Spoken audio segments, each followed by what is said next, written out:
And in today's episode, we're changing my dad's oil pan. And the reason we're doing so is because of this. There were other options out there, I know, guys, so don't kill me for it. But factory is nicer. And I didn't want to go through the trouble of tapping it and all that stuff, you know. So I go the path, the road less traveled. Let's just say that. You can criticize me all you want.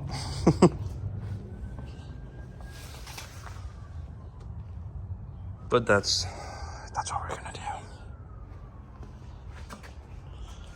So to be able to do this, you need to do a few things. Obviously, take everything apart. But to be able to get the oil pan out, you need to take down the power steering rack with the bolt that goes in there, one up here, and the two that hold it there. If not, you're not gonna have enough room to take the oil pan out. And yeah, now to take a break, talk shit, and clean up. Let me see if I can show you guys better.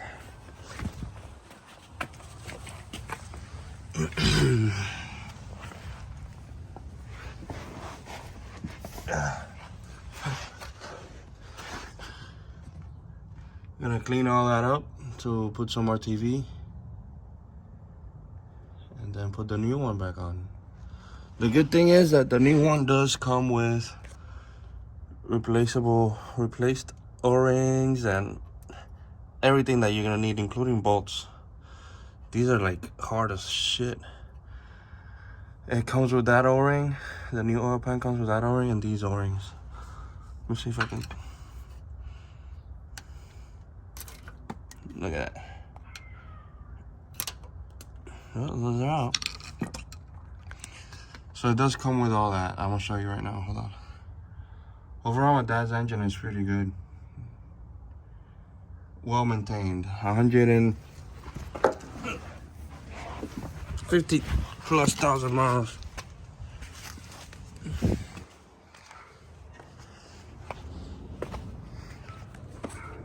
So directly from General Motors, it comes with O-rings for the pickup and for this, and it comes, I'm assuming it comes with the O-rings for the oil cooler.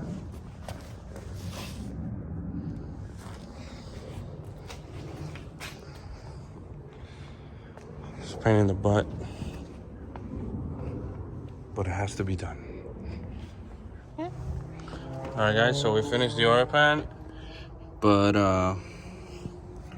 we're doing the thermostat and the temperature sensor because apparently, from what my limited research,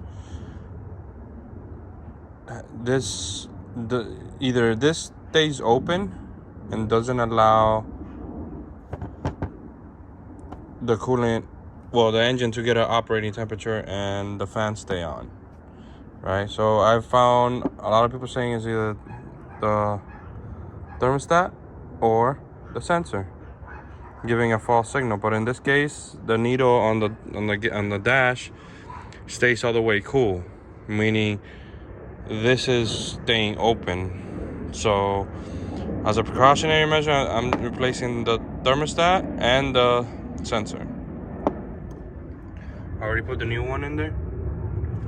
Now I'm waiting for Gio to come back with the thermostat, and we're gonna replace it, and hopefully that fixes it. But I'm pretty confident that's the issue because it's not the first time I've seen this issue happen in these trucks, and online everybody seems to be fixing it with these two things. So we're just replacing it, calling it a day. But overall, the oil pan is pretty plug and play type of deal. GM kind of gives you everything you need. You just take it out, put it back in.